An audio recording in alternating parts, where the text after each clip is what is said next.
Hi guys, जहाँ पर भी आप खुश रहिए। और आज का वीडियो है हेड स्टैंड, मतलब सर के बल खड़ा होना। थोड़ा सा सुनने में अटपटा लगता है क्योंकि हमें आदत नहीं है। आज मैं एक बहुत ही खूबसूरत जगह पे आया हूँ, आपको भी दिखाता हूँ। जब भी मेरा मन लगता है कि थोड़ा मुझे शांति की ज़रूरत है, मैं इस जगह पे आता हूँ। यहाँ से पहाड़ दिखते हैं, यहाँ से बादल दिखते हैं और यहाँ पे बहुत सारी ग्रीनरी दिखती है। तो अपना वीडियो स्टार्ट करते हैं हम। तो हेड स्टैंड कैसे करें? Head stand is a part of inversions. अब जनरली क्या होता है कि हम जब पैदा होते हैं और हम जब चलना सीखते हैं तो हम पैरों से चलना सीखते हैं, लेकिन हम पैदा होते ही तो चलना नहीं सीखते। हमें थोड़ा टाइम लगता है चलने के लिए। हम 1 साल लेते हैं, कुछ लोग 2 साल तक ले लेते हैं। धीरे धीरे गिरते हैं और फिर चलना शुरुआत करते हैं। लेकिन वो कैसे होता है? वो होता है प्रैक्टिस से, वो होता है हैबिट से। बस इन्वर्जन्स की या हेड स्टैंड या हैंड स्टैंड, ये जितने भी इन्वर्जन्स होते हैं, शोल्डर स्टैंड, इन सब के लिए भी आपको सबसे पहले अपने माइंड को प्रिपेयर करना पड़ता है और साथ में अपनी बॉडी की स्ट्रेंथ को भी डेवलप करना पड़ता है। जब हम पैदा होते हैं जब हम चलना सीखते हैं तो हमारे पैरों में इतनी जान नहीं होती है कि वो पूरी बॉडी का वेट को सस्टेन कर पाए। तो इसलिए हम धीरे धीरे प्रैक्टिस करते हैं और धीरे धीरे हम चल पाते हैं। ऐसा ही हेड स्टैंड के साथ में भी होता है। तो हेड स्टैंड को बोलते हैं हेड स्टैंड, बट ये सारा वेट आपके हेड पे नहीं जाता है, बहुत सारा वेट आपके शोल्डर्स पे भी जाता है। तो सबसे पहली जो स्टेप है वो है आपको अपने शोल्डर में स्ट्रेंथ डालना। तो सबसे पहले हम कुछ ऐसी एक्सरसाइजेस करेंगे जिसमें हमारी शोल्डर पे स्ट्रेंथ आए। तो मैं आपको वो एक्सरसाइजेस बताता हूँ। तो अभी मैं अपने हैंड्स पे हूँ, लेकिन सारा वेट मेरे हैंड्स पे नहीं जाता है, बहुत सारा वेट मेरे शोल्डर्स पे जाता है। तो सबसे पहले हम अपने शोल्डर्स को स्ट्रेंथन करेंगे। अब शोल्डर को स्ट्रेंथन करने के लिए पहले हमें करंट बेस लाइन देखनी पड़ेगी कि हमारे शोल्डर में कितनी ताकत है। अगर आप सिंपली अपने लेग को स्ट्रेच करके और अपने हैंड्स पे अगर एक प्लैंक कर सकते हैं तो इसका मतलब आपकी शोल्डर्स में इतनी ताकत है कि वो आपके हाफ बॉडी वेट को, ऑलमोस्ट हाफ बॉडी वेट को सस्टेन कर सकता है। अगर आप नहीं कर सकते तो आप अपने घुटनों को नीचे ज़मीन पे टेक दीजिए और थोड़ी देर ऐसे रहने की कोशिश कीजिए। जब आप में इतनी स्ट्रेंथ आ जाए कि हाँ मैं 30 सेकंड तक ऐसे रह सकता हूँ, इसका मतलब आपके शोल्डर में बेसिक स्ट्रेंथ है। एक बार आपकी शोल्डर में बेसिक स्ट्रेंथ आ जाए तो उसके बाद में आप एक शोल्डर पुशअप, जिसको बोलते हैं पाइक पुशअप, आप पाइक पुशअप की कोशिश कीजिए। अगर आप पाइक पुशअप पे नहीं जा पा रहे हैं तो सबसे पहले आप नॉर्मल पुशअप करने की कोशिश कीजिए।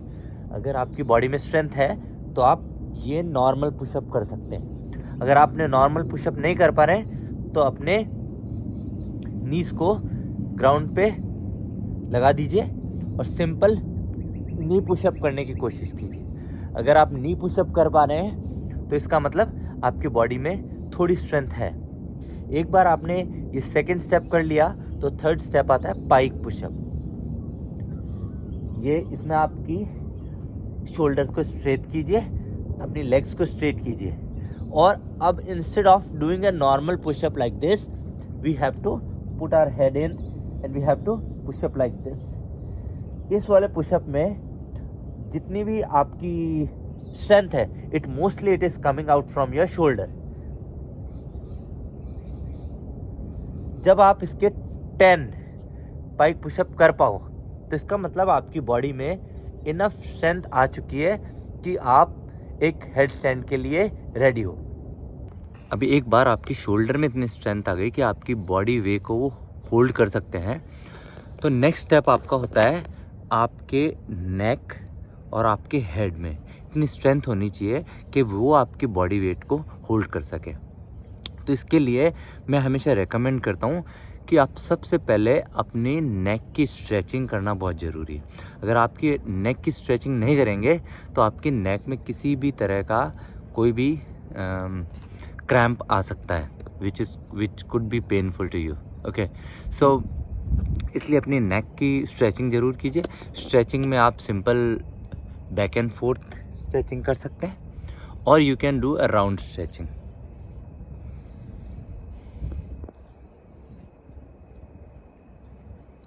एक बार आपकी नेक में फ्लेक्सिबिलिटी आएगी तो इन केस अगर आपकी नेक पे ज़्यादा वेट भी गिरता है तो आपकी नेक को कोई इंजरी नहीं होगी, because neck is a very very important part of our body. इसके बाद में एक बार आपने अपनी नेक में फ्लेक्सिबिलिटी वाली एक्सरसाइजेज स्ट्रेचेस कर लिए and then we'll do some drills. Okay, so let's start with the drills.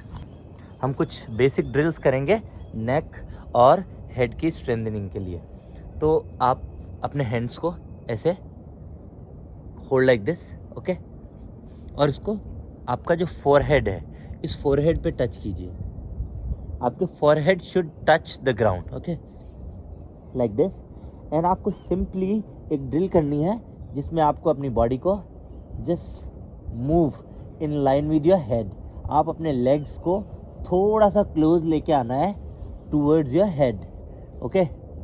It's like we are trying to do a right angle triangle, okay, so like this, slowly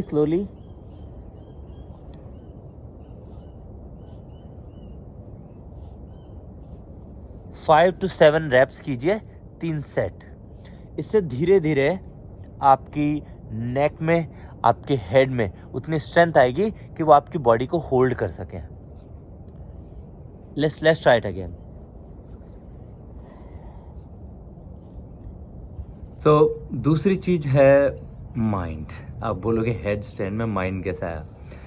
actually mind इसलिए problem करता है क्योंकि कोई चीज़ जिसकी हमें आदत नहीं है, माइंड के लिए अगर कोई भी चेंज आएगा तो वो उसको रेजिस्ट करता है। And this is a natural reaction for mind और आवर बॉडी। कोई भी हम नया काम करते हैं तो हमारा माइंड, हमारी बॉडी हमेशा उसे रेजिस्ट करती है। और उसको another way to look at it is कि जब हम कोई भी काम करते हैं तो हमारे ब्रेन में न्यूरॉन्स फायर होते हैं और वो न्यूरॉन्स एक पैटर्न को फॉलो करते हैं। अगर आज आप रोज़ सुबह उठ के बाज़ार जाते हो पैदल और आप बहुत दिनों से ऐसा कर रहे हो तो आपको कोई एफर्ट लगाने की ज़रूरत नहीं है, आप सिंपली जा सकते हो उठ के। क्यों? क्योंकि आप जब फर्स्ट टाइम गए होंगे, सेकंड टाइम गए होंगे तो आपका जो ब्रेन में जो न्यूरॉन्स फायर होते हैं वो एक पैटर्न में सेट हो चुके हैं। जैसे ही आप घर से निकलते हो, आप कुछ भी सोचो लेकिन आप सीधा मार्केट पहुंच जाते हो। तो जब भी आप कोई चेंज करते हो अपनी लाइफ में तो आपके ब्रेन में नए न्यूरॉन्स नए पैटर्न में फायर होते हैं। और क्योंकि उनके पाथवेज डिसाइड नहीं होते कि वो किस डायरेक्शन में जाएंगे और उसका आउटकम क्या होगा, तो उनको थोड़ा टाइम लगता है उस पाथवे को डिफाइन करने के लिए। और इसीलिए हमें कोई भी नई हैबिट या कोई भी नया पैटर्न या कोई भी नई चीज़ करने में स्टार्ट में टाइम लगता है। Exactly in the same fashion हमारे ब्रेन को अभी तक आदत नहीं है कि वो सर के बल खड़ा हो पाए, क्योंकि ब्रेन ने हमेशा प्रैक्टिस यही करी है कि भाई हमें पैरों पे चलना है। जब आप सर के बल खड़े होने की कोशिश करोगे तो ब्रेन के लिए एक नया न्यूरॉन्स पैटर्न डिफाइन होगा जिसको ये पता नहीं है कि उसका आउटकम क्या है। एक बार आपने प्रैक्टिस करके उस पैटर्न को सेट कर लिया, then it will be easier for your brain and your mind and your body to achieve that outcome. अब बार बार में अगर आप सेम पैटर्न को, सेम चीज़ को प्रैक्टिस करते रहेंगे तो आपके न्यूरॉन्स का जो पाथ है वो क्लियरली डिफाइन हो जाएगा। जैसे जंगल में आप निकले और या फर्स्ट टाइम आपने किसी खेत में बाइक चलाई, तो जब आप फर्स्ट टाइम बाइक चलाओगे तो वहाँ पे कोई पाथ नहीं है, तो वो बाइक थोड़ा बहुत पाथ क्रिएट करेगी, तो वहाँ से थोड़ी थोड़ी मिट्टी दिखनी शुरुआत होगी। लेकिन आपने रोज़ उसी पाथ पे अगर बाइक चलानी स्टार्ट कर दी तो एक बार थोड़े दिन बाद में उस खेत में एक प्रॉपर पाथ बन जाएगा और जो भी नेक्स्ट टाइम आएगा वो उस पाथ को देख के खेत को क्रॉस कर सकता है। It's exactly in the same fashion हमारे न्यूरॉन्स काम करते हैं। तो सबसे पहले आपको अपने माइंड में अगर एंग्जाइटी हो रही है या आपको डर लग रहा है कि मैं गिर जाऊंगा, और आप गिरेंगे क्योंकि जब आपने पैरों से चलना शुरू किया था तब भी आप बहुत बार गिरे थे, लेकिन आप रुके नहीं क्योंकि आप बच्चे थे, आपको एक्सप्लोर करना था, तो आप करते रहे। अब बड़े हो गए, हमारे पास में बहुत सारे प्री कंसीव्ड नोशंस होते हैं, इसलिए वो हमें रोकते हैं, हमारा डर हमें रोकता है। जब हम बच्चे रहते हैं तो हमारे डर नहीं होते। तो आपके पास में एक प्री कंसीव्ड नोशन है कि मैं पैरों से ही चल सकता हूँ या मैं सर के बल खड़ा नहीं हो सकता।